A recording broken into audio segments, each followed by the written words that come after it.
Bien, muy buenos días. Un gusto saludarles a todos y a todas aquí presentes en este auditorio del SBAP, a todos quienes nos acompañan además por Teams.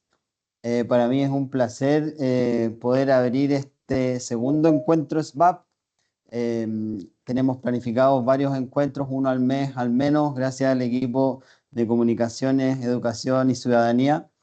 Y en este caso nos va a acompañar la ciencia, ¿no es cierto?, de la mano de María José, que va a ser presentada posteriormente con mayor detalle, para hablar de el estudio de ballenas y cetáceos, ¿no?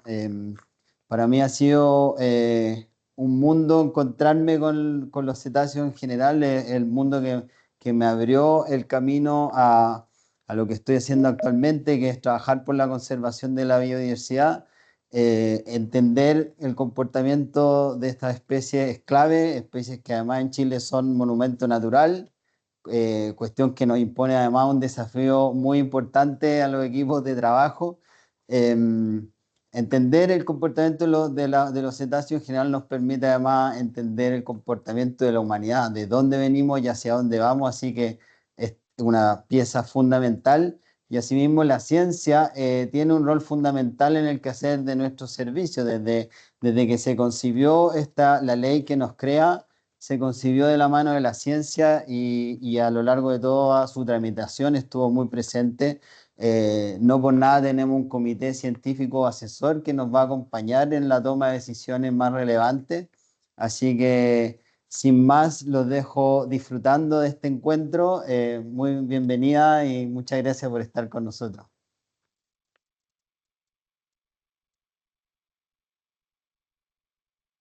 Ahora me toca presentar a nuestra invitada, María José Pérez. Disculpa, presentar a nuestra invitada, María José Pérez Álvarez.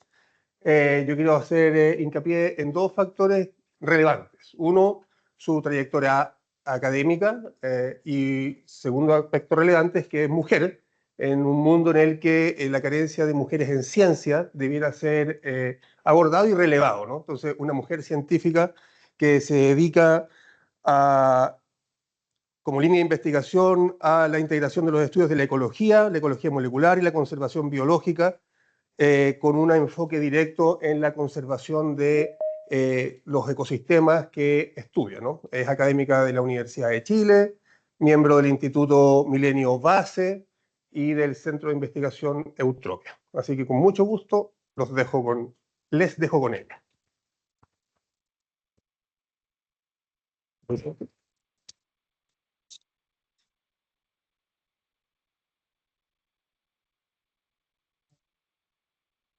Muy buenos días. ¿Se escucha bien con el micrófono?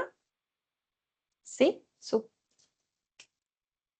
Sí, ya, gracias.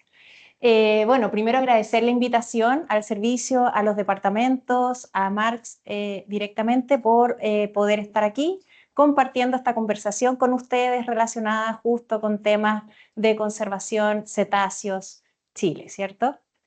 Para comenzar, entonces, yo quiero que esto también sea una conversación, ¿cierto? Para hablar de herramientas genéticas y distintos tipos de herramientas, distintos tipos de estudio desde la interdisciplina, cómo esto colabora y se dirige hacia la conservación de cetáceos. Ya, sabemos que los cetáceos, ¿cierto? En vida libre, sobre todo, son especies que tienen muy difícil acceso. Por lo tanto, esto conlleva distintos tipos de desafíos, desde el poder encontrarlos, desde las condiciones climáticas que nos permitan estudiarlos y hasta el financiamiento que uno tiene que obtener para ello. Es por eso que la multidisciplina nos ayuda en poder levantar la información, ¿cierto? ¿Y qué nos interesa saber de cetáceos? O en general de la distinta biodiversidad, ¿cierto? Para poder estimar, para poder proyectar cómo están en estado de conservación. Desde identificar la especie, el número de individuos, las poblaciones que existen, la conectividad entre ellas, ¿cierto? La conectividad que hay a lo largo de toda su distribución. Su distribución en sí también es fundamental. Entonces, lo que vamos a hablar hoy día justamente no sé qué, más allá, no sé qué pasó. ¿Sí? Ahí, no sé por qué resulta. Ya, es justamente de la integración de estas distintas disciplinas en informar, en levantar información hacia insumos de conservación, pero vamos a seguir una línea genética como base, ya que desde el punto de vista académico ha sido también mi línea general, ¿cierto? Para comenzar, vamos a ver cómo estas herramientas genéticas nos pueden informar en distintos niveles.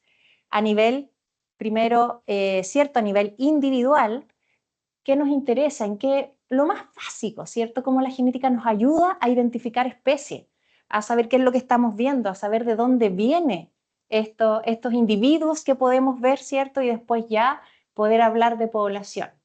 Algo tan básico como saber el sexo de los animales, sobre todo en cetáceos, que son muy pocas las especies que tienen dimorfismo sexual. Entonces, si vemos, por ejemplo, una orca, claro, con su aleta dorsal grande, podemos saber que es un macho en estado adulto. Si vemos un cachalote también grande, podemos saber que es un macho, pero la mayoría de las especies no lo tiene.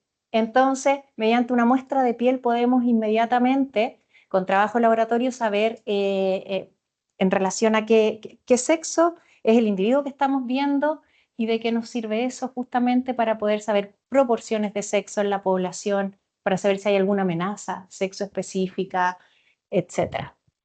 El modo de reproducción, saber si estas especies, al estudiarlas, ¿cierto? A nivel poblacional, estamos hablando de especies poligínicas, poligámicas, y eso nos ayuda mucho también saber si se necesita un macho y muchas hembras, por ejemplo, en términos de decisiones de conservación.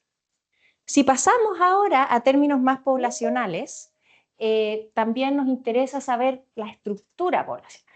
Si estas poblaciones o estas unidades que estamos estudiando se conectan con el resto de las poblaciones o están aisladas, ¿cierto? Y ahí uno toma decisiones diferentes, ¿cierto? Si estamos con características únicas de esta unidad o si ya podemos hablar de alguna estructura, alguna unidad más amplia.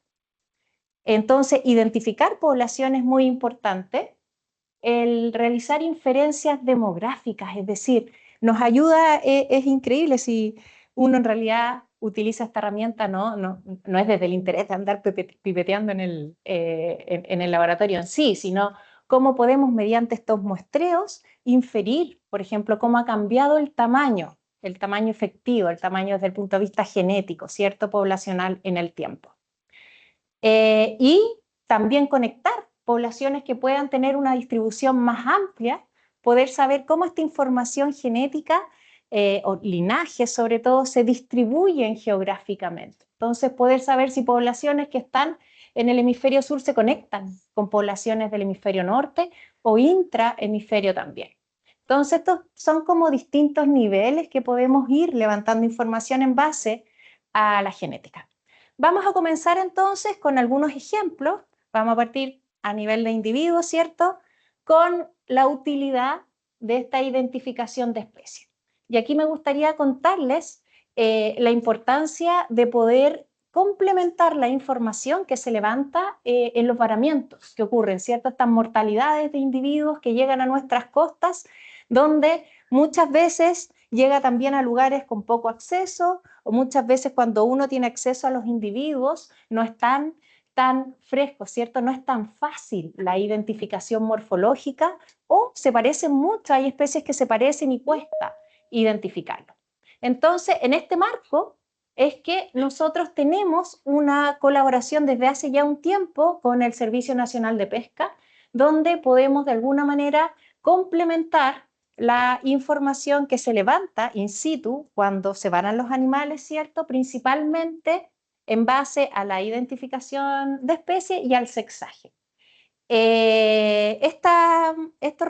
Bueno, justamente la identificación de especie nos sirve, como habíamos comentado un poquito, para poder alimentar la distribución de estas especies, saber quizás individuos que vararon extralimitalmente de su distribución o un poco más al sur o al norte, nos informa acerca de cómo se pueden estar desplazando estas especies también si habían o hay amenazas especie específicas. Quizás vemos animales costeros y que están llegando por alguna razón particular que afecta a esas especies y no quizás a especies más oceánicas.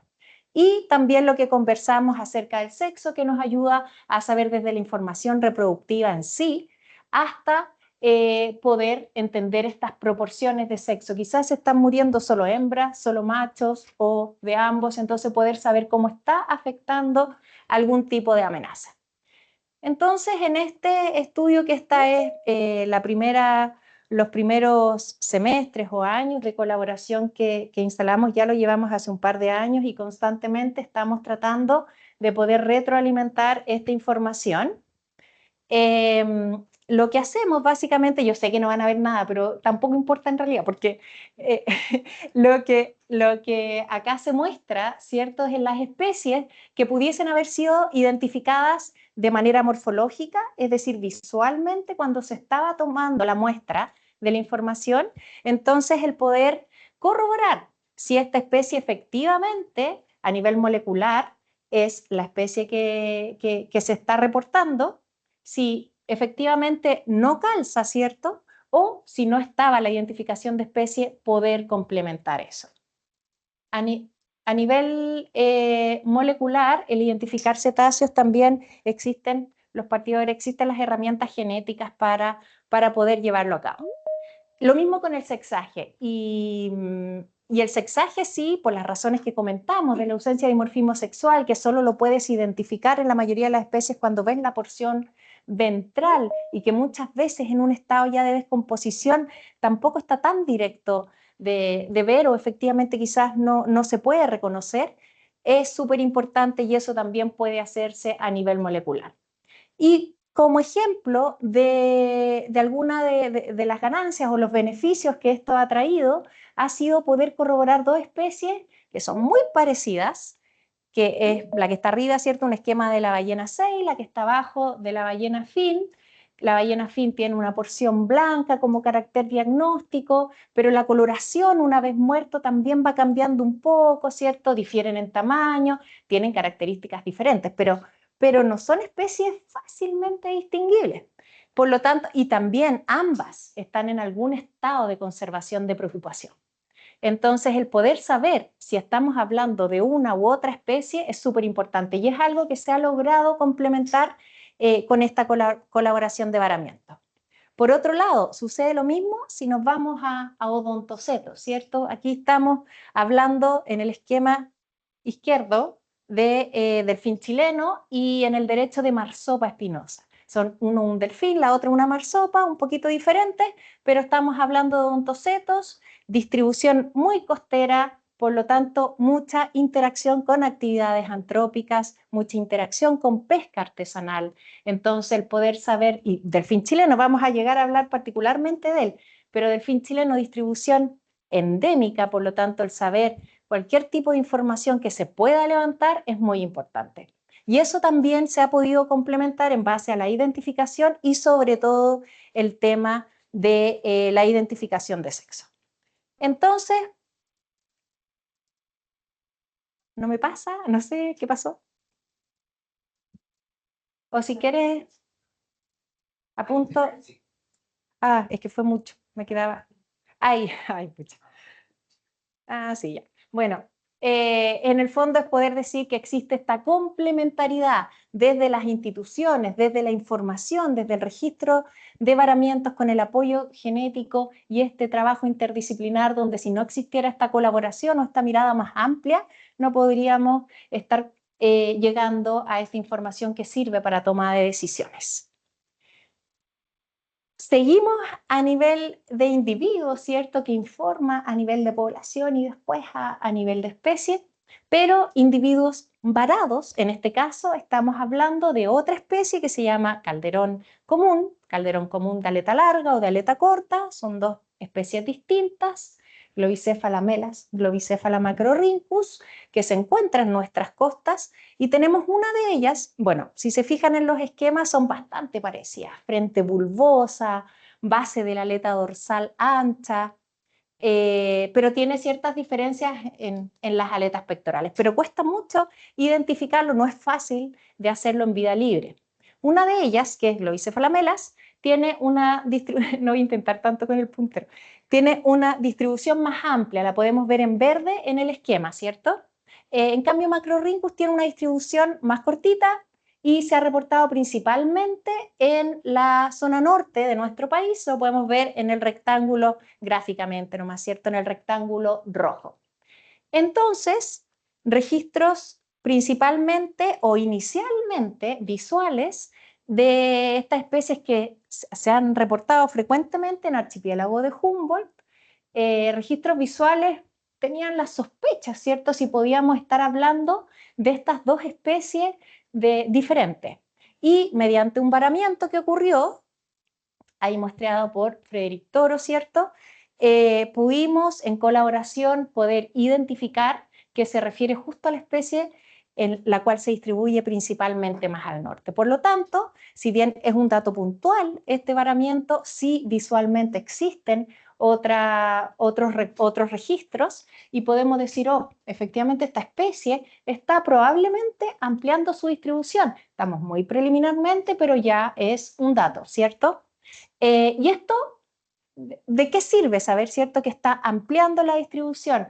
Podemos entrar a buscar interpretaciones, a buscar qué es lo que está sucediendo, variaciones climáticas, hay algún desplazamiento de sus presas, hay alguna intervención antrópica que pudiese estar influyendo en que esto suceda.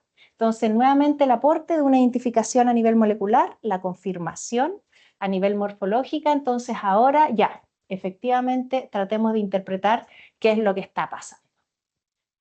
Entonces, morfológica y molecular aquí ha servido para este ejemplo.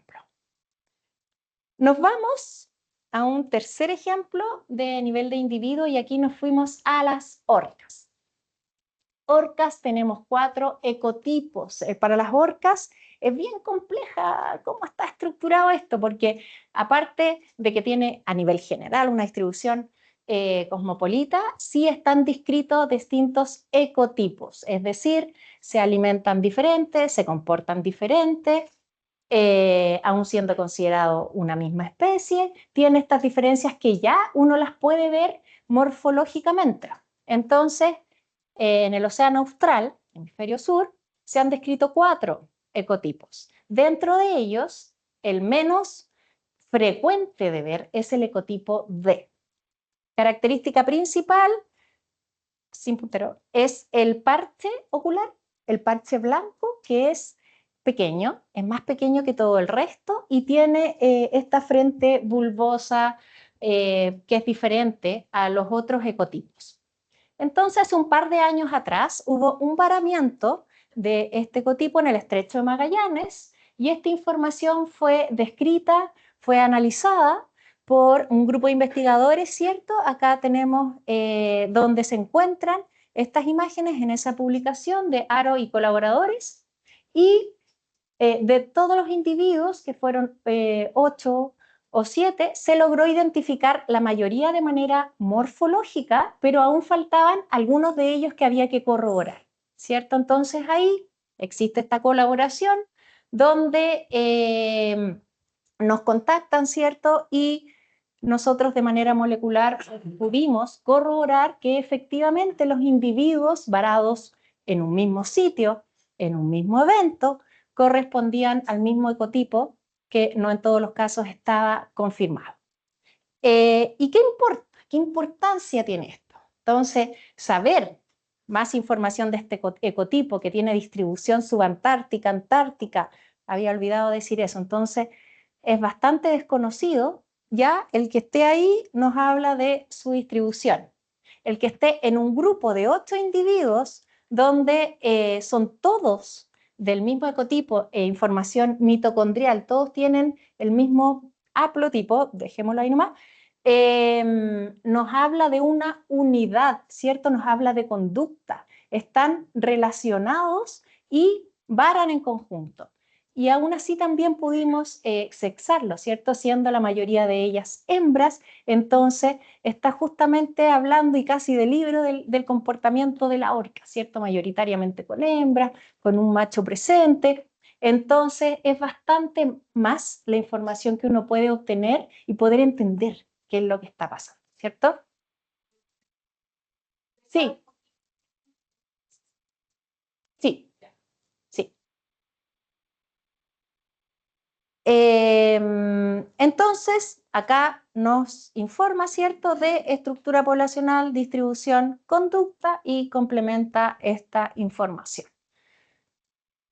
Pasamos, creo que, al último ejemplo, que vamos a nivel de identificación de especie y nos vamos ahora a ICEN, a la mortalidad masiva, no sé si recuerdan, año 2015, mortalidad masiva de ballenas, al menos 300 y tantas ballenas muertas, ¿cierto?, en el Golfo, y que es un dato único, es la mortalidad masiva más grande identificada a nivel mundial. Entonces, ¿qué sucede aquí? Los primeros individuos, ¿cierto?, que fueron encontrados e identificados por la investigadora Vreni Haussermann, ella llegó a la zona y ve ya varios individuos que morfológicamente no estaban tan frescos, digamos, es un lugar de muy difícil acceso, entonces esto fue un hallazgo y morfológicamente la coloración ya estaba media confusa, pero uno hasta ese nivel podría ir descartando qué especies no son, ¿cierto? Así como, uno ve esto y dice, ya, jorobada no es, porque no tiene la aleta pectoral larga. Por distribución también uno va descartando, ¿cierto? No son las especies del norte, no son especies antárticas, pero quedamos en un subgrupo de especies que también podría confundirse. Por tamaño uno podría decir, ya, quizás podría ser Finsey, no se le ve el parche blanco por la coloración. ¿Qué pasa si es un juvenil de azul y no se le ve la aleta dorsal que podría identificarla, etcétera? Entonces, hasta aquí sí podríamos llegar a identificarla. Hay una diferencia también en la longitud de los pliegues ventrales, en qué relación tiene la longitud con el ombligo. Hay varios detalles que podrían ayudar. ¿Y qué pasa con el resto de los individuos? Entonces, es ahí donde hemos estado estudiando esto a lo largo del tiempo, ¿cierto? En colaboración con otros proyectos, Patagonia Project, por ejemplo, que permanece yendo año a año a la zona, y hemos logrado identificar que al menos todas las que hemos identificado, ya van como 120, son de la misma especie. Entonces, esta información es importantísima para poder saber qué está pasando. No sé si logran ver en esa imagen, pero ahí hay al menos 3, 4, 5, 6 ballenas en la misma zona. Eso, normalmente los varamientos son de a un individuo, de a dos. Se han registrado 37 en ballenas jorobadas, no en Chile, pero acá estábamos hablando de 300 y tantas. Bueno, acá también se ven los puntitos, varios, desde donde vararon. Después vamos a ver la información poblacional de esto. Estamos todavía, recuerden que el hilo conductor vamos hablando de individuo y de ahí vamos a llegar a población. Y esta información que ha permitido, aparte del varamiento en sí, de la identificación de especies, hubo un estudio, ¿cierto?, realizado por otros investigadores, liderados por Peter Fredwell, que se enfoca, ¿cierto?, en poder calibrar o evaluar un censo en base a imágenes satelitales. Entonces, como ya se sabía el conteo de esta especie, se consiguieron las imágenes satelitales y se hizo otro conteo y efectivamente esto coincidió. Entonces se podía validar la utilidad de esta otra metodología costo efectiva para llegar a estos lugares de difícil acceso, ¿cierto? Entonces, ¿qué sucede? Uno no está yendo al Golfo apenas todos los días, ¿cierto? Entonces, ¿qué sucede durante este tiempo? Y esta complementariedad de información resulta bastante útil. Entonces, ¿qué tenemos aquí? Genética, oceanografía, neotafonomía, el saber cómo estaban puestas las ballenas, la posición de la lengua, etcétera. Imágenes satelitales, cómo va contribuyendo a todas estas interpretaciones.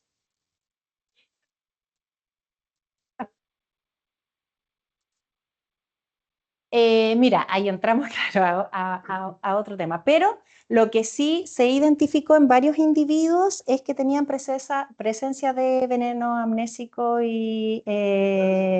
¿cuál, perdón? Paralizante, sí, tenía la presencia de esos dos. Ahora, estábamos hablando de 300 y tantas, no se lograron identificar en todos los individuos, pero sí en un subgrupo de ellos. Se ha registrado importancias de mareas rojas en mortalidades en otras partes del mundo también. Mortalidades de ballena 6, no a nivel tan masivo, pero también ha sido registros y registros nuevos y también por redes sociales. Esa es al menos uno de los beneficios del levantamiento de información de ciencia ciudadana y redes sociales. Se ha visto orcas acechando a ballenas 6 que efectivamente varan. Pero claro, son eventos más puntuales, no algo tan masivo. Ya, pasamos por un momento a los delfines y nos vamos a los turciones, ¿cierto? Conocidos como delfines nariz de botella, pero estamos tratando de mantener nuestro español, ¿cierto? Así que les vamos a decir turciones. Delfines nariz de botella viene de la traducción literal del inglés. Y acá vamos a entrar a una aproximación individual, pero que pasa a nivel poblacional. Esas imágenes son de los delfines residentes del archipiélago de Humboldt y son registros que existen tanto en la zona de Islas Choros Damas como en Islas Chañaral. Me imagino acá la mayoría habrá visto los delfines en el área, ¿cierto? Ha habido cambios en el número del registro de los delfines residentes, pero un poco para llegar a ello, entonces se ha descrito esta población de residentes en la costa central y también en el área se avistan individuos que no son residentes, ¿cierto? Que se le llaman los transeúntes, localmente se le dice los oceánicos, ¿cierto? O transitorios, etc.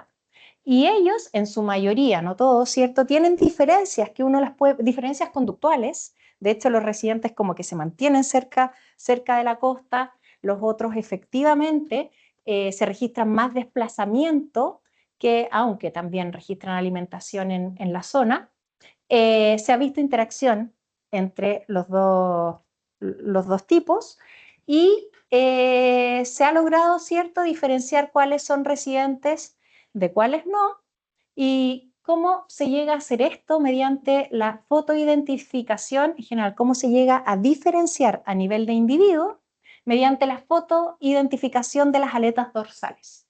No sé si logran ver que todos esos individuos son diferentes. Entonces tienen estas marcas naturales que son ya desde el borde de la aleta hasta marcas productos de dientes entre ellos mismos que duran menos, pero estas marcas permiten saber quién es quién. Y es así también como un trabajo hecho a lo largo del tiempo nos ha permitido saber quiénes están, quiénes no están, quiénes tienen cría, etc.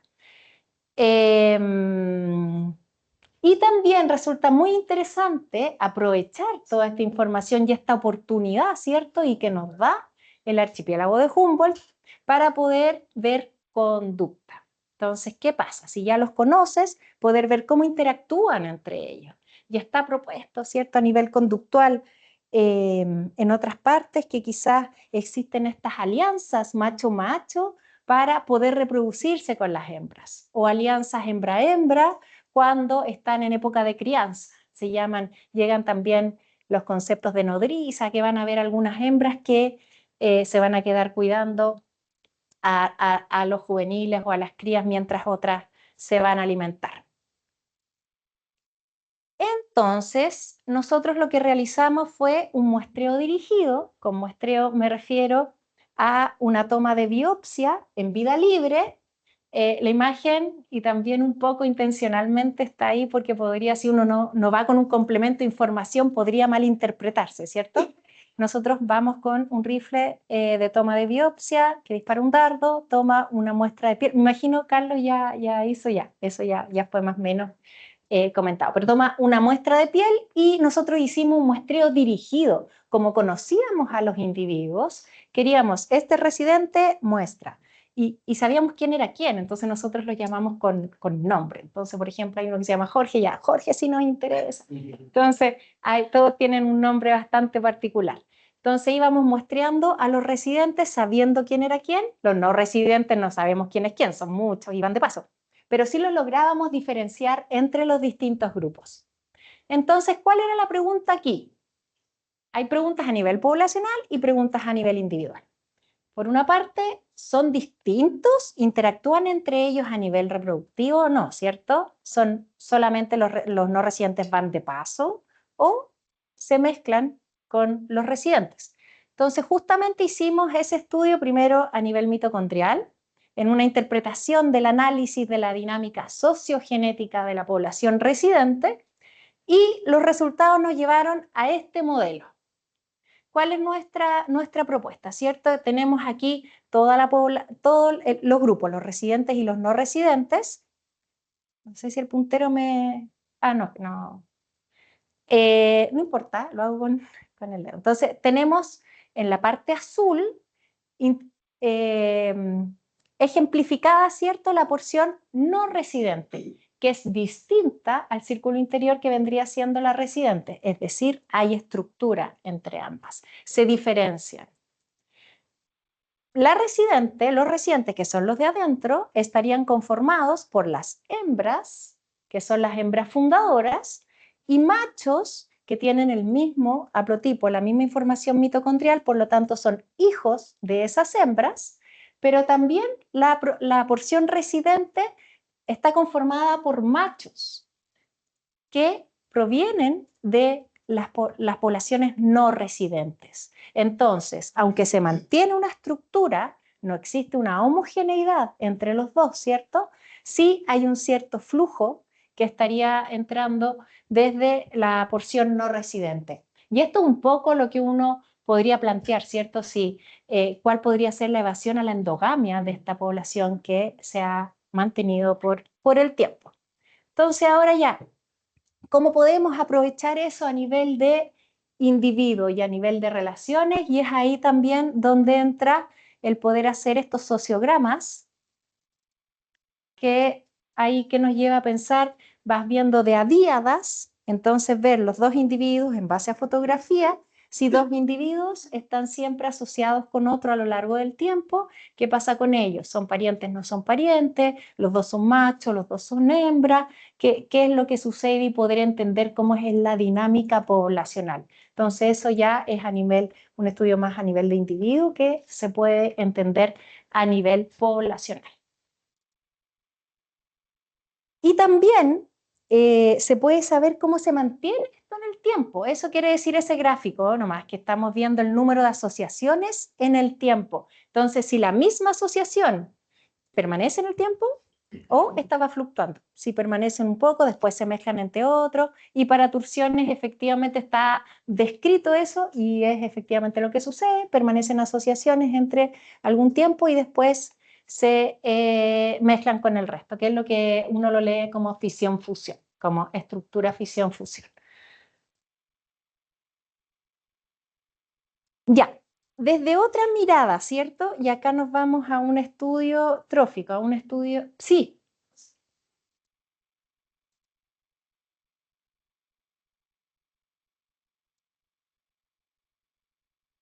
¿Qué define? Alguna población que efectivamente encontró, algunos individuos iniciales que efectivamente encontró un lugar que le proporcionaba todo lo que necesitaba. Alimentación, ¿y qué es lo que va a necesitar? Alimentación, reproducción, ¿cierto? Y sociabilización, que es lo primero. Entonces, tenían el espacio para poder alimentarse y establemente, ¿cierto? No solo en primavera, sino que establemente, y tenían la protección necesaria. Y ahí se van estableciendo. Entonces, a nivel de alimentación, ¿cierto? También se hizo un estudio acá liderado por Macarena Santos, ¿cierto? Donde se está evaluando el nicho trófico y comparando los dos grupos. ¿Están alimentándose de lo mismo? ¿Qué pasa con los no residentes? Tienen una alimentación más amplia de distintas especies. ¿Qué es lo que sucede? Y a nivel general, ¿cierto? En el polígono externo se ve el nicho de los no residentes. Tiene una variabilidad de presas o una amplitud de presas mayor, pero efectivamente se superpone con los residentes.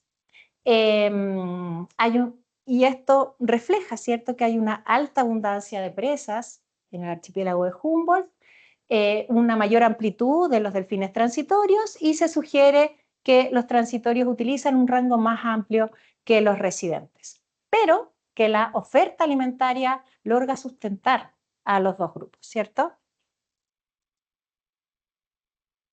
¿Y para qué ha servido esto? Primero es información, ¿cierto?, que sirve de relato para efectos de operadores turísticos. Entonces, se puede estar utilizando esta información dentro de todas las actividades que sabemos que es muy importante, estas actividades realizadas en el archipiélago. También ha sido insumo para la clasificación de especies de esta especie en nuestro país y que esta especie se alimente, se reproduzca, críe y descanse en la zona es más que suficiente para decir esta es un área muy importante. Podríamos pensar quizás Tursiops truncatus ya no es tan endémico como el delfín chileno, entonces quizás que lo olvidamos, pero con esto, con la información genética, ya sabemos que esta población es diferente al resto. Tiene cierto ingreso, pero ya es una población de características únicas. Esta información también se ha utilizado en distintos insumos para tomar medidas, ¿cierto? Áreas marinas costeras, plan de manejo, la importancia de la... De hecho, los primeros reglamentos, el reglamento de decreto de las áreas marinas considera a Tursiops truncatus dentro de sus objetos de valor. Y acá, genética, estructura social, monitoreo, trabajo con actores claves, la incorporación o el trabajo con la comunidad local, ¿cierto? Serna, Pesca, CONAF, etcétera. Para poder llegar a esto, no es solo un equipo ni dos personas que hacen el trabajo, sino que es esta interacción necesaria para poder ir avanzando. Nos cambiamos de especie, estamos ya medio mareados con tantas especies. Sí. Tenemos dos preguntas en el chat. No sé si la ¿Cómo hacemos la dinámica? ¿La juntamos? Ponerla de izquierda. Yo creo porque si faltamos de especie, quizás... Ah, son de esas, ya. Sí. Ahí, ya. Vamos con la que están en el chat. No sé si la puedes leer tú para que la escuche la gente en Teams, por favor. Están acá a la derecha. Ya, perfecto. Dice, buenos días, dejando de lado la información visual de las especies y toda la información que se puede obtener respecto a las metodologías genéticas. No sé si lo mencionaron, pero se está ocupando ADN ambiental. Ya, perfecto. Ah, la termino de leer, que la ley interna. O no es una metodología factible para este tema. Lo que estamos utilizando, con lo que hemos mostrado hasta acá, es ADN mitocondrial. Bueno, todo lo que se va a mostrar acá es ADN de tejido, ya sea de tejido óseo o de tejido de piel, ¿cierto? Entonces, lo que se está mostrando acá no es ADN ambiental.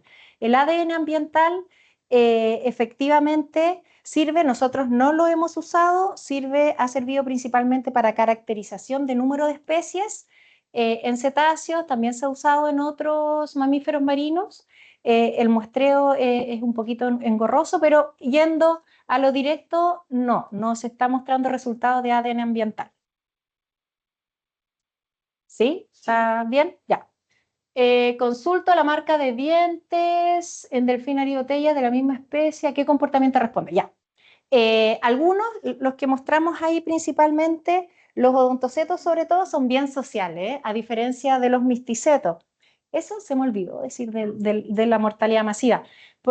Ya, de ahí vuelvo atrás. Los odontocetos entonces tienen estos roces, se muerden entre ellos y las marcas de dientes se identifican porque son equidistantes.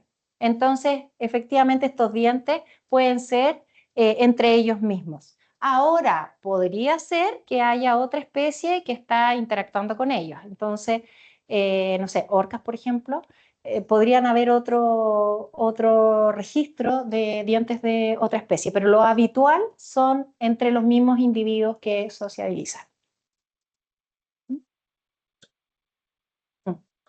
Ahí estamos. Ya, retrocedo que se me había quedado pendiente ahora que hablé de la parte de estructura más social.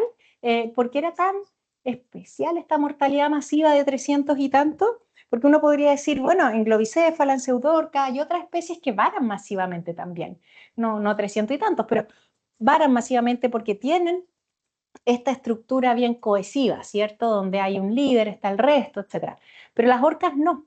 Las orcas tienen esta estructura social más estable o más marcada para alimentación y para reproducción. Ahí es cuando se juntan y no necesariamente son de la misma familia, ¿cierto? Llegan individuos de distintos lados alimentarse y reproducirse. Entonces, eso es un insumo bastante importante o bastante curioso cuando se registran estas mortalidades masivas. Ya, eso era de antes. Volvemos al delfín chileno para que no nos perdamos con la presentación. ¿Hasta aquí algún comentario? Ya que lo vamos haciendo entre medio. ¿Pregunta? ¿No? Ya. Nos vamos.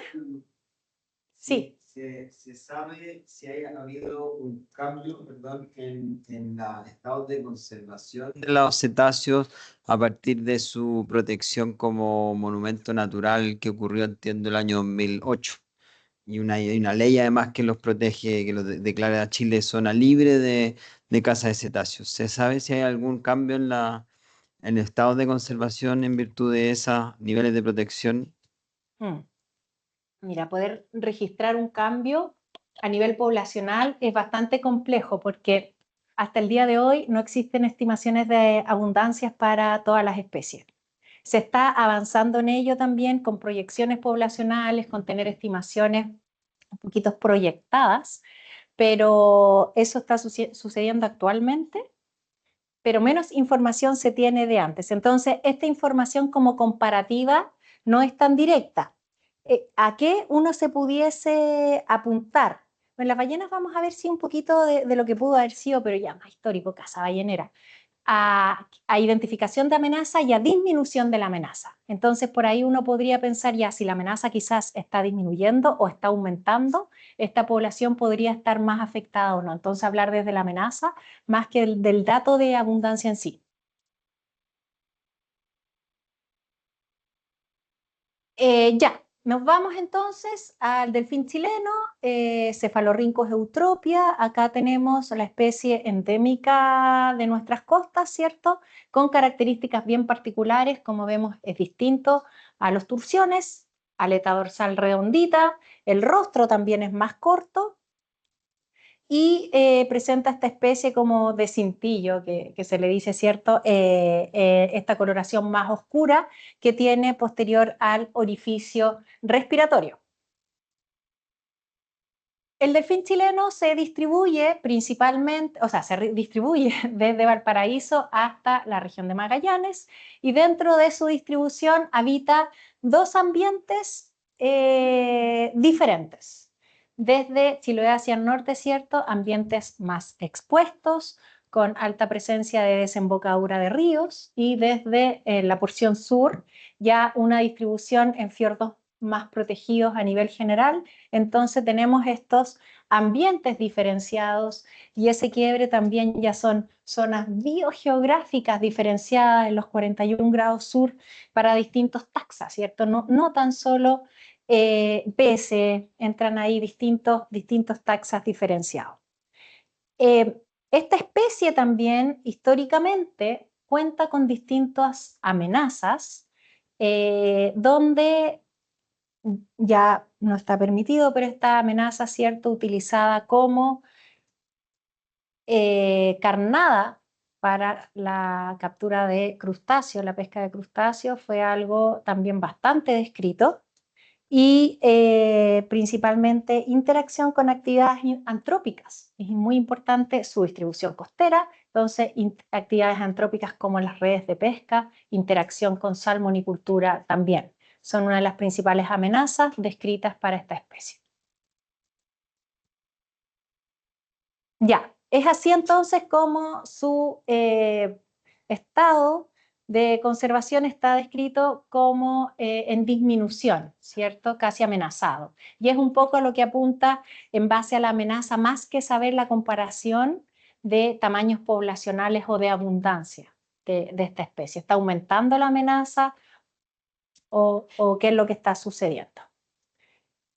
Entonces, ¿qué hicimos con esta especie? Muestreamos también, aquí viene algo bien, bien simpático, no sé si se ve acá la imagen, pero nuestra primera metodología de muestreo fue un sopapo de water, que la utilizamos primero con los tursiops, pero también intentamos con delfín chileno y con tonina overa.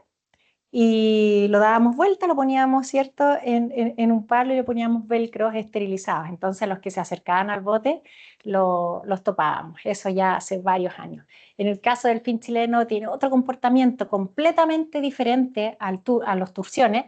Entonces, de partida, súper impredecible. Si se acerca al bote, también es más sorpresivo. Así que, bueno, y el tamaño de tejido que se obtiene desde el roce es mucho menor. Entonces también los análisis, si logra sacar piel, es netamente la piel que uno raspa. Entonces los análisis que se pueden hacer también son con menor profundidad. Entonces nosotros acá lo que queríamos saber era efectivamente qué pasaba dentro de su distribución. ¿Estamos hablando solo de una unidad completa? ¿Estamos hablando de que tenemos diferentes poblaciones a lo largo de su distribución? Y para eso estudiamos dos aspectos, uno el genético y el otro la morfometría craneal. Me pasé. Ahí. Entonces tenemos a lo largo de su distribución todos esos puntos de muestreo y siendo bastante spoiler con el resultado a nivel ya de microsatélites, por si alguien quiere ya, con ese tipo de marcador, encontramos que hay una diferencia poblacional importante, bien marcada desde la zona de Chiloé hacia el norte y hacia el sur. Hay un gap de muestreo en la zona de Chiloé, pero a nivel general existen estas dos unidades poblacionales bastante diferenciadas. Y esto también lo vimos a nivel de cráneo, tomando análisis de cráneo de toda su distribución. Pudimos ver como un carácter de ejemplo que se diferenciaba, que es la cresta supraoccipital, lo que, bueno, se observa allí, que varía latitudinalmente, teniendo una mayor altura en la ubicación más al norte, que justamente son zonas más estuarinas que los cráneos más al sur. Entonces uno podría pensar para los odontocetos la ecolocalización, ¿cierto? Muy, muy importante. Entonces esta estructura blanda, que es el melón, que está sobre una estructura dura, que vendría siendo el cráneo, y necesita esta inserción muy importante, quizás podría estar explicando que esta ecolocalización sea diferenciada, siendo más fuerte en ambientes más turbios, como las zonas estuarinas. Es súper importante seguir profundizando estos estudios con los marcadores, pasar ahora ya a leer esto, ¿cierto?, a nivel genómico. A medida que va avanzando la metodología, también vienen surgiendo más preguntas y mayor manera de profundización. Pero que la información genética, ¿cierto?, también se condiga con la información morfológica, podríamos estar hablando quizás de adaptación. Efectivamente, los del norte ya están en un ambiente que es heterogéneo ambientalmente con los del sur. Así que es bastante importante. Ya, desde el punto de vista un poquito más evolutivo, el por qué pasó quizás históricamente con esta información genética que se había visto, este quiebre tan marcado a nivel mitocondrial, también se vio que la población del sur era más diversa genéticamente, la población del norte era más diversa que la población del sur y más antigua que la población del sur. Entonces, ¿cómo podemos aprovechar toda esta información para poder interpretar evolutivamente qué es lo que ha pasado? Entonces vemos en estos esquemas que acá lo que estamos viendo es tamaño efectivo poblacional, una idea de levantamiento de historia demográfica a lo largo del tiempo, Y vemos en el esquema de arriba la porción del norte, ¿cierto?, donde a lo largo del tiempo se ha visto estable. Acá está la actualidad, entonces se lee al revés. Se ha visto estable a lo largo del tiempo, con una disminución muy leve en la actualidad, y la población del sur con un aumento hace más o menos 11.000 años. Se puede genéticamente más o menos datar que cuando se registra ese aumento. Sumado esto a las características genéticas, que el norte era más diverso, más antiguo que lo del sur, hicimos distintos tipos de análisis, lo que nos lleva a proponer que el escenario histórico demográfico que pudo haber ocurrido, ¿cierto?, es que la población, esto data cerca de el último máximo glacial, donde la zona sur se vio bastante afectada por las glaciaciones. Entonces, posteriormente a la glaciación, podría haber sido la población del norte la que pobló la población del sur. La otra opción hubiese sido que en la del sur hubieran refugios glaciales, ¿cierto? Entonces, post-glaciación, estos refugios se hubiesen extendido. Pero fue el escenario que les comento, desde la población de origen del norte que colonizó la población del sur. Bueno, y esta información, ¿de qué tanto sirve, cierto? Esta información principalmente esta diferencia entre la unidad norte y la unidad sur ha llevado a pensar a que no consideremos a esta distribución como un todo, ¿cierto? Si estamos pensando en levantar información de amenaza, si estamos pensando en establecer medidas de mitigación diferenciada, ¿cierto?, donde en la porción norte hay más actividad de salmonicultura que la pesca costera que está en la porción sur hay más actividades de salmonicultura que la pesca costera que está en la porción norte. Enfoquémonos a estas diferencias, ¿cierto? Y es así como, mediante un proyecto del Fondo de Investigación Pesquera, enfocada justamente a entender más o menos esta interacción con pesquerías y con actividades de acuicultura, llevó a complementar otra disciplina que vendría siendo la socioecología. Y es acá, durante una metodología aquí que los expertos pasan a ser Stefan Gelsich y Rodrigo Esteves, donde aplicaron su experiencia en poder diseñar una metodología en base a encuestas en distintas fases, que es trabajo con expertos, distintas fases que lo hicimos a lo largo de la distribución, trabajando con pescadores, en ese momento con las unidades zonales, ¿cierto?, con expertos, el trabajar al comienzo, al final, al medio, un protocolo ya bastante descrito, el poder llegar a, no un consenso, pero sí a un resultado más unificado, donde la mayoría de los insumos de resultados de interacción coincidían bastante al final del estudio que al comienzo. ¿Qué me refiero con esto? A que se estableció, más que el resultado de interacción o de mortalidad en sí, el número, sí se genera un protocolo costo efectivo para poder levantar información de interacción con pesquerías, es decir, cuántos efectivamente están saliendo capturados, ¿cierto?, con este trabajo desde la socioecología. Y mediante esto también se valida lo que se había registrado en algunas áreas, principalmente la pesca en la zona norte, la pesca de orilla, sobre todo la pesca bastante costera, como la principal amenaza para esta especie. Entonces, para esto, bueno, miren todas las instituciones que colaboraron, nuevamente la colaboración es muy importante y se integra genética, morfometría, socioecología, comunicación de la ciencia y ya aspectos de gobernanza. Esta información también ya ha sido utilizada para la clasificación de especies y usé en el reglamento de clasificación de especies. Y acá entramos donde ya hace un par de años también nos juntamos distintas instituciones y distintas miradas para poder elaborar el plan recoge, la propuesta que ya está aprobada por el comité de planes, ¿cierto? Y está en una fase ya final, esperamos.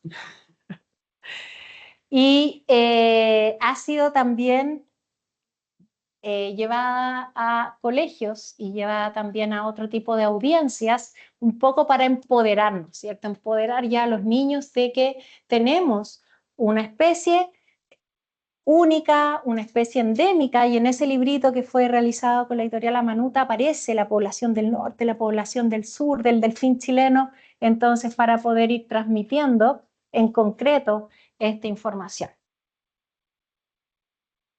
Delfín chileno, preguntas, comentarios, nos vamos a cambiar, estamos haciendo un recorrido por...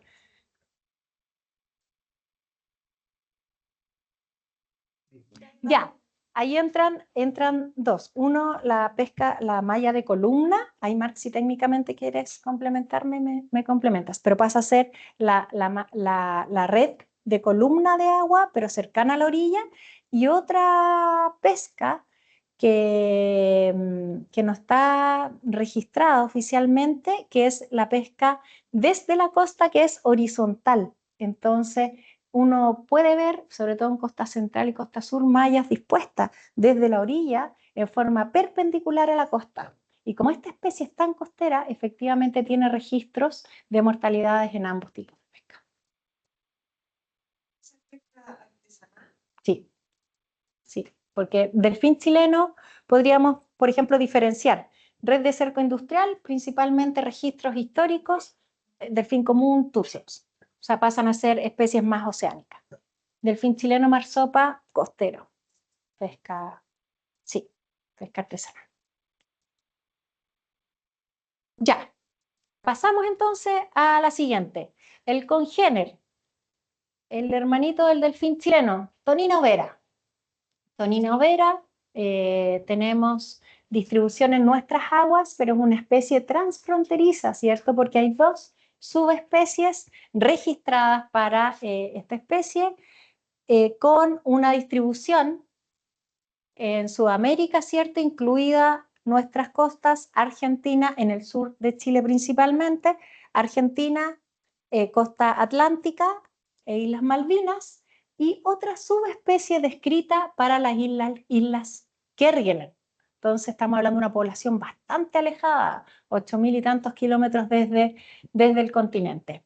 Entonces, en base a ADN mitocondrial, en un primer estudio, se ha podido ver, ¿cierto?, que hay migración, que hay flujo. Uno podría hablar de conectividad un poquito con resguardo porque se está hablando de un marcador que no es biparental, pero hay flujo entre el Atlántico, ¿cierto?, y también hacia las Islas Malvinas, que están más cerca. Pero hacia Isla Kerguelen ya existe una diferenciación, y este estudio genético también ha permitido proponer que la colonización podría haber sido desde Sudamérica hacia Kerguelen. Entonces existe también esta direccionalidad de cómo podría históricamente presentarse la población en Islas Kerguelen.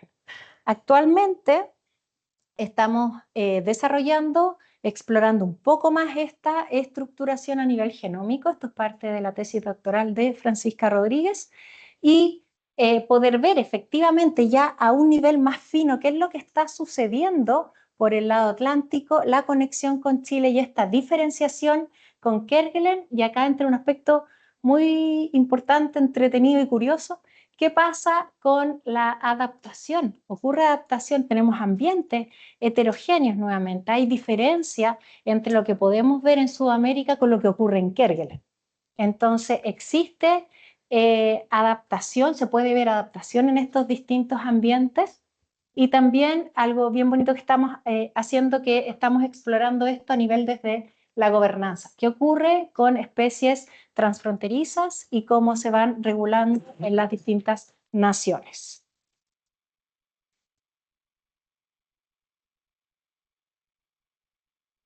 Seguimos fuerte. Está muy larga. No, que veo. Ya, me voy a apurar. ¿Todo bien? Me apuro. Ya, chuta, todavía nos queda. Ya, a ver, vamos desde un estudio ya más filogeográfico, comparación a nivel de ballenas, ¿cierto? Volvemos a la ballena 6, pero ahora desde una mirada más cosmopolita. Entonces comparamos la población que encontramos en el Golfo de Penas con otras poblaciones de su distribución, la misma especie se encuentra en Atlántico en rojo, en Pacífico Norte en amarillo y Hemisferio Sur en verde. Y lo que vemos a nivel genético principalmente, y acá fíjense solo en la diferencia de colores, que estamos viendo verde en el Hemisferio Sur, amarillo por otro lado en Pacífico Norte y rojo en Atlántico Norte, por lo tanto están diferenciadas. Uno podría pensar, quizás tenemos la misma unidad poblacional, ¿cierto? Anteriormente estaba diferenciado Atlántico con Pacífico, pero no había información del Hemisferio Sur. Entonces, esta era una oportunidad de esta mortalidad masiva para poder incorporarla y poder ver que el Hemisferio Sur también tenía una unidad. Si se ve, esto está en un proceso, no existe una diferenciación tan marcada históricamente, pero ya existe este proceso a diferenciarse. Brevemente, lo que nos permite también aquí la genética es ver una señal de alguna amenaza que en el hemisferio sur se ve en el tamaño efectivo poblacional un declinamiento importante, y es ahí donde la genética nos está hablando de alguna amenaza en ese tiempo y que podría estar hablando de algo más histórico como la caza ballenera. Y pasamos, y este es el último ejemplo con la ballena fin, la segunda especie más grande, ¿cierto?, que existe en cetáceos, característica principal, el costado derecho blanco y con frecuentes avistamientos en el archipiélago de Humboldt, ¿cierto? Ahí no sé si me puedes pinchar el videito, netamente súper corto, es para ver. Hay un individuo, eso fue con un celular, porque la cámara no permitía la cercanía del individuo. Ese está en la Reserva Marina Cañaral y se le ve su característica, el costado blanco, etc. Bueno, esta especie entonces bastante frecuente en la zona. Ustedes ya tuvieron una conversación anteriormente, en el ciclo anterior parece, con Carlos Olavarría, que me imagino que hablaron bastante, pero para efectos de esta conversación se ha visto presencia, permanencia de algunos individuos, retorno de algunos individuos a lo largo del tiempo. Entonces es un área que se usa y se vuelve a usar, individuos vuelven acá. Entonces muy importante relevar el área y también la importancia que tiene para la especie. ¿Qué estamos hablando acá? Hotspot de biodiversidad, ¿cierto? Ecosistemas de surgencia, corriente de Humboldt, cañón submarino, muchas características que relevan la importancia de esta zona desde el punto de vista de biodiversidad y capacidad de sustentar a distintas especies en la zona a lo largo del tiempo. Estudios de marcaje satelital ya hechos 2015 y que continuamente, actualmente también se están realizando por otros colegas.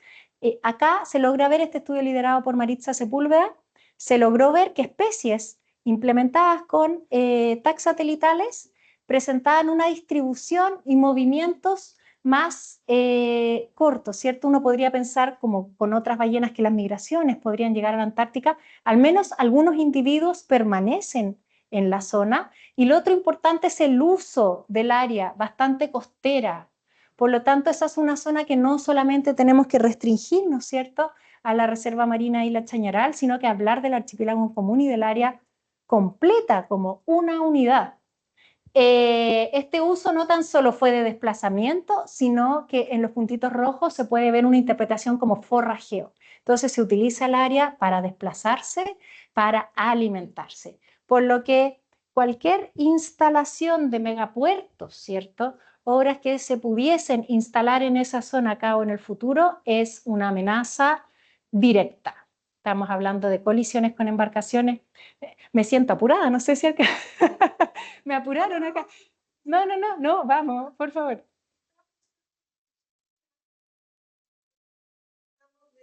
De mejorar el hábitat, hablamos de enriquecimiento de hábitat, ponemos casitas para a los pájaros, ese tipo de cosas. En el océano, en el mar, ¿existe la posibilidad de hacer algo así? ¿O simplemente tenemos que pelear contra la amenaza? Se me viene a la mente directamente ciertas regulaciones que sí nos pueden ayudar. Por ejemplo, la actividad que viene a ser una actividad amigable, ¿cierto?, sustentable como el turismo de observación. Entonces, sí se puede ahí intervenir y respetar los protocolos, por ejemplo. Entonces, la direccionalidad de las embarcaciones, el no cruzarse frente a la ballena, el cuánto acercarse, eso sí lo podríamos ver.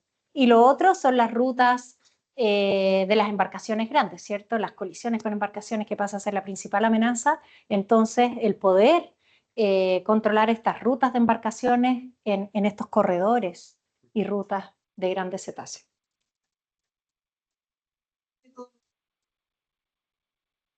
Con el tiempo me imagino que se ha ido perfeccionando, facilitando, probablemente siendo más barato hacer estos análisis. ¿Cómo, cómo podría ser, cómo se ve esto para el futuro? O sea, ¿podríamos mejorar todavía más? Porque en el sentido de que a nosotros como servicio nos interesa mucho tener los datos, tener la información, porque con eso se pueden aplicar medidas. Y podemos decir, oye, esta población de aquí está diversificando, o sea, tengamos cuidado con eso. O sea, sí, ¿podemos tener más y mejor acceso a la metodología de muestreo? Sí. A ver, voy a ir desde el laboratorio primero, porque lo que antes solo se hacía con un tipo de marcador genético, ahora ya a nivel genómico está avanzando muy rápido y de manera bastante informativa. Y eso también está requiriendo menor número de muestras, por ejemplo. El tema del muestreo va a tener siempre el mismo problema, que estén los animales, que las condiciones climáticas permanezcan, etcétera, etcétera. Pero los avances están... Esta colaboración entre grupos de investigación también está siendo muy productiva, porque de pronto con otro tipo de estudios se obtienen muestras también, entonces desde esa muestra tratar de levantar desde ecología trófica, contaminantes, genéticas y todos tratando de sacar un pedacito de la muestra, pero que puede utilizarse bastante. Hasta ahora los análisis genómicos igual es un costo importante, o sea, el poder llevar un proyecto acá es bastante significativo en cuanto a financiamiento. Pero si la pregunta es ahora versus antes, yo creo que sí, que efectivamente la información es mejor, es más completa y más accesible. ¿Y esas redes de colaboración existen y se pueden fortalecer? Sí. ¿O son así porque como por la casuística? Yo creo que ha sido secuencial, se ha ido dando así, como mira, ustedes están haciendo esto, quizás podríamos complementar. Justo la diapo siguiente iba a mencionar un poquito de eso con un ejemplo. Pero yo creo que eso hay que fomentarlo. Quizás debiésemos generar instancias en que los distintos grupos efectivamente nos reunamos, más que sean conversaciones particulares de uno con otro, oye, hagamos esto. Entonces, generar objetivos en común y que como grupo vayamos hacia allá. Como...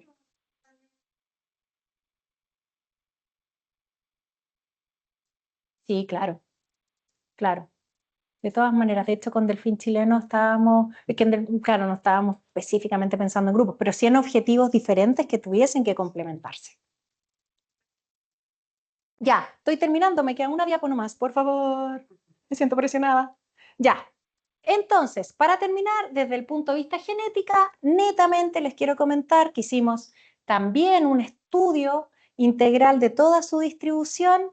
Para el hemisferio sur estaba propuesta antes 2 subespecies, que es la ballena fin polli y la patagónica, y para el hemisferio norte sí había una estructuración Atlántico, Pacífico Norte, y después de un análisis genético donde incorporamos muestras de la zona central, ¿cierto? Pudimos ver que toda esta unidad era homogéneo, no veíamos una estructuración. Por lo tanto, nosotros proponemos que estas 2 subespecies no existirían y proponemos solo una, que es Balaenoptera physalus quoyi. Lo podemos ver en este árbol quizás más gráficamente, en el primer clúster, Pacífico Norte, en el rojo, Atlántico Norte, y todo el hemisferio sur muestreado forma solo una unidad. ¿Y por qué es importante esto? Porque si estamos hablando, ya, pensémoslo como una unidad, más quizás como estructuras separadas. En base a eso, también ya el Comité Taxonómico de la Sociedad de Mamíferos Marinos lo acepta como una sola especie. Entonces, es algo que ya desde el 2022, 2023 está aceptado. Y para finalizar un poquito lo que conversábamos recién, la importancia de los estudios complementarios actuales y futuros, ¿cierto? Estábamos hablando el parentesco.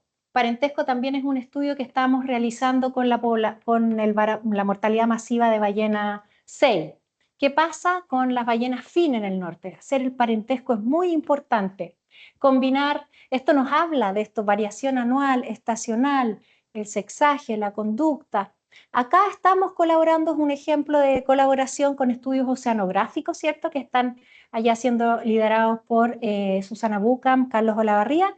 Entonces, donde hemos visto que estos DTACs, los tags acústicos que están poniendo en base a ventosas, tienen restos de piel, no siempre, pero ahí hay un ejemplo de uno que tiene, no sé si le logran ver, pero hay 2 restos de piel que son superficiales. Entonces nosotros ya lo que hemos hecho con un trabajo en laboratorio es evaluar la calidad de esta piel, un trabajo que está haciendo Camila Rodríguez, y efectivamente ha servido para identificar especies y sexaje. Entonces ya nos sirve un poquito para poder complementar la información oceanográfica, buceo, desplazamientos que puedan estar obteniendo con son machos o son hembras. Y ese es un trabajo colaborativo directo. Otro es colaboración ya con otros investigadores, ¿cierto? Aquí mencionaría colaboraciones andando, Maritza Sepúlveda, Alicia Guerrero, para poder, Macarena Santos, para poder trabajar en temas tróficos. Entonces, saber cómo se están alimentando entre ellos, cuál es la conducta de forrajeo, etc. Entonces, nuevamente, esta integración, monitoreo, genética, seguimiento satelital, comunidad, gobernanza acústica es necesario para poder desarrollar esto. Listo. Terminamos. Muchas gracias.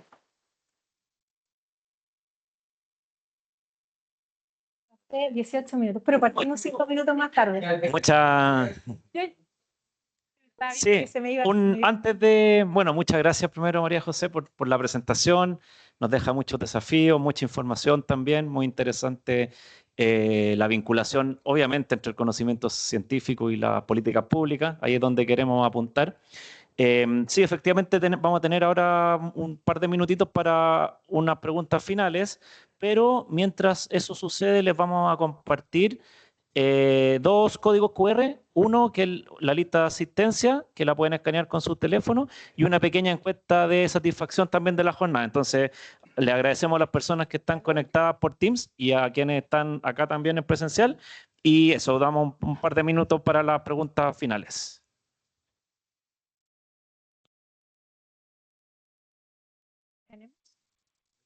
Voy a poner las 2 imágenes juntas para que puedan...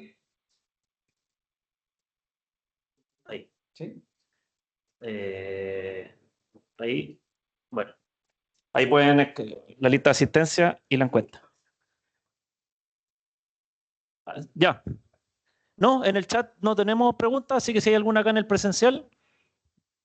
2. No, yo pensando un poco en cómo podría contribuir el servicio en temas de implementación de proyectos, quizás a la conservación de estas especies, más allá como de los proyectos de, obviamente, investigación, monitoreo que son necesarios, si tú ves que existe algún proyecto como más de implementación en el ecosistema o de protección de las especies que se pudiesen realizar para financiar, por ejemplo, en el marco del Fondo Nacional de la Biodiversidad. Bueno, de eso hemos estado un poco conversando. En principio estábamos hablando ya algo puntual por concretarse los planes recoge. O sea, por partir con algo, ¿cierto? Y si destacamos ahí la importancia del endemismo, el poder llevar a cabo el plan recoge del delfín chileno. Yo creo que esa es como el ejemplo, el icono de esta colaboración y de poder seguir avanzando con esa especie.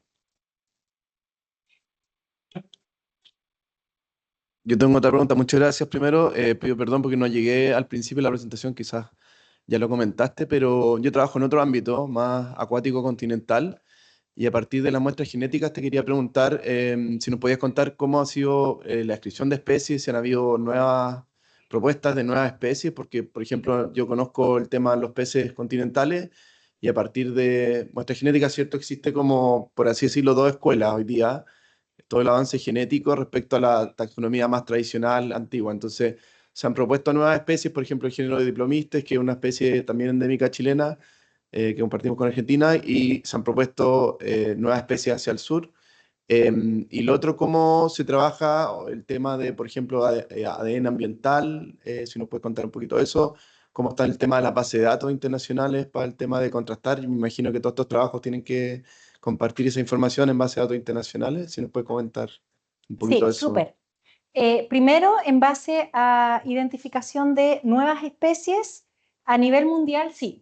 Ha pasado con cetáceos, en el caso de misticetos hay nueva especie de ballena identificada con herramientas moleculares, y también en Ziphius, al menos para citar algunos dos ejemplos.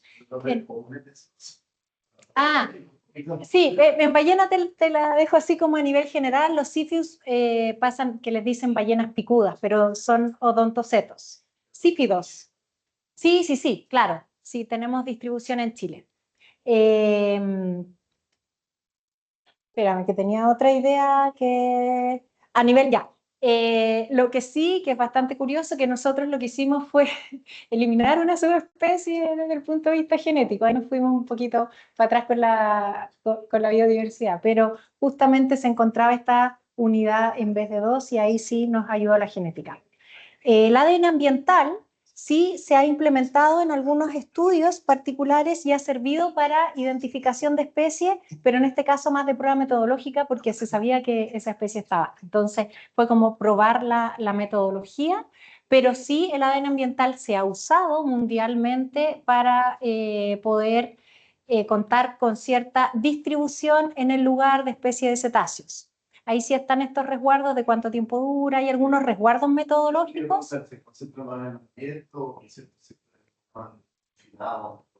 Sí, claro, ahí necesitas saber un poco qué es un lugar de desplazamiento de especies, porque hay cierto tiempo también, cuánto tuvo que haber pasado antes para poder registrarlo, el tener cuánto se mueve también. Hay información también bastante importante local, ¿cierto? Si estamos en lugares, en áreas bastante protegidas o en áreas más expuestas. Pero sí es una herramienta que se ha utilizado mundialmente, no con una fineza tal como para llegar a ser genómica, sí, pero sí como para términos de distribución. Y la siguiente me quedaba una.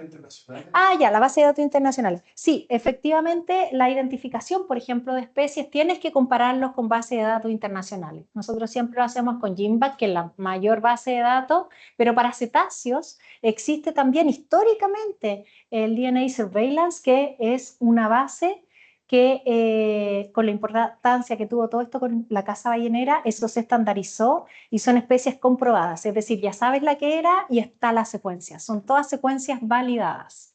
Entonces tenemos dos bases de datos con las cuales corroboramos siempre la identificación de especies, al menos dos, ¿cierto? Pero con esa... Demasiada brecha.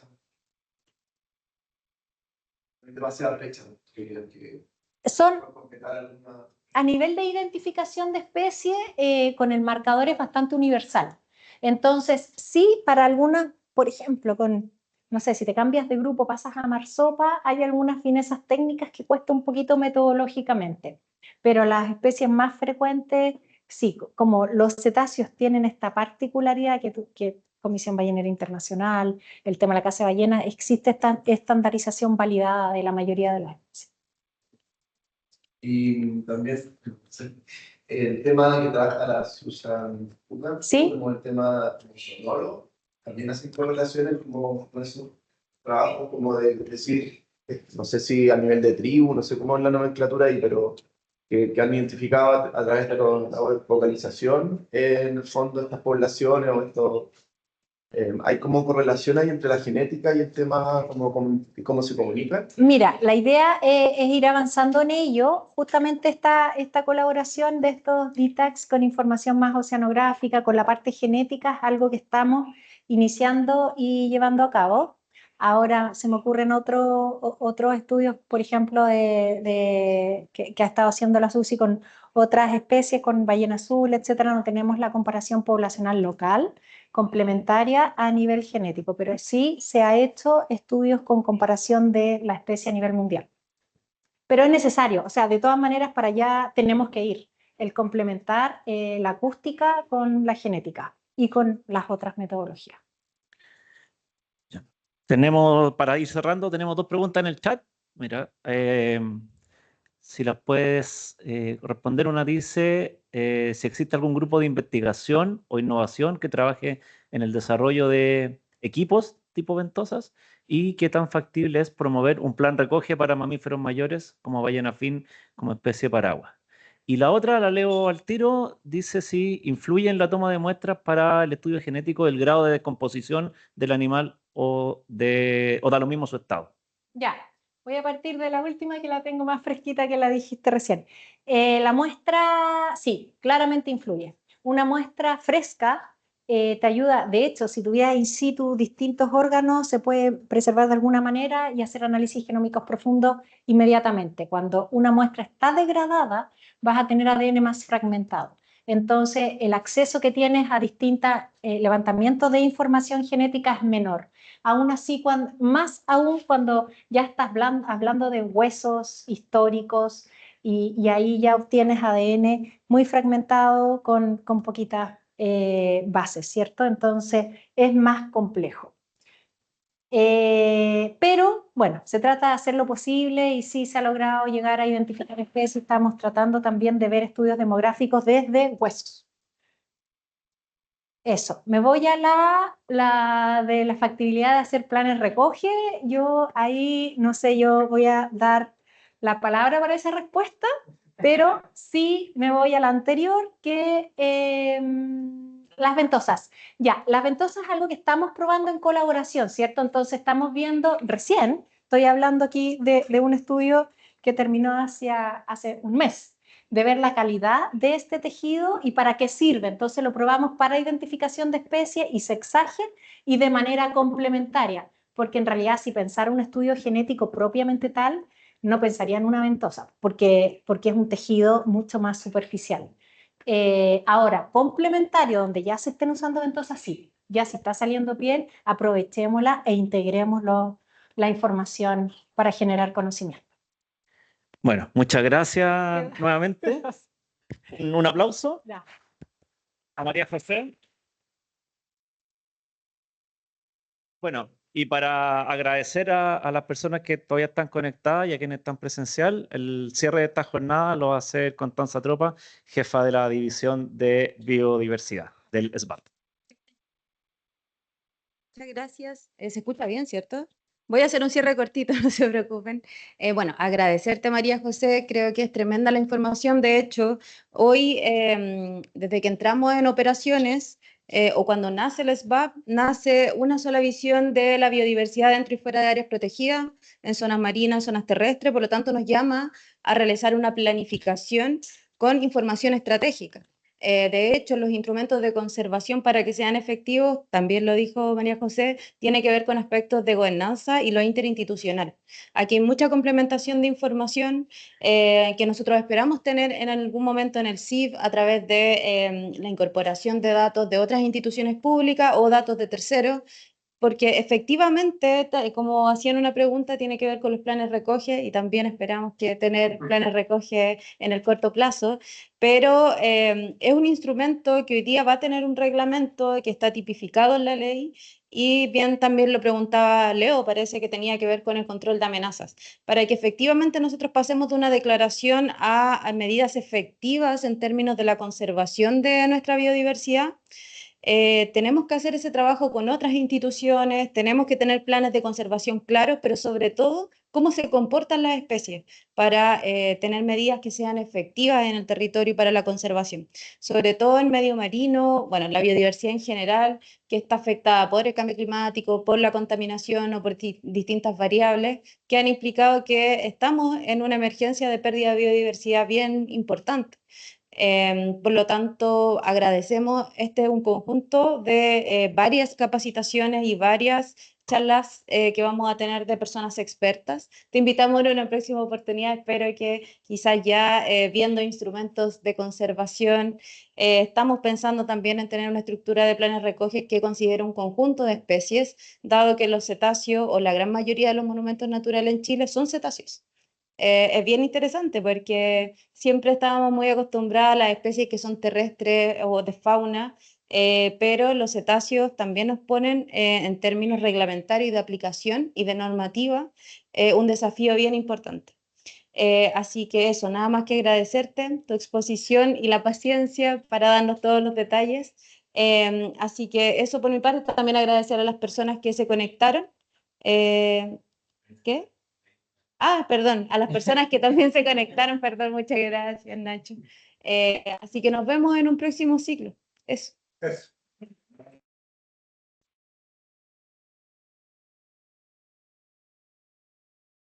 ¿Hagamos una foto? ¿Dónde?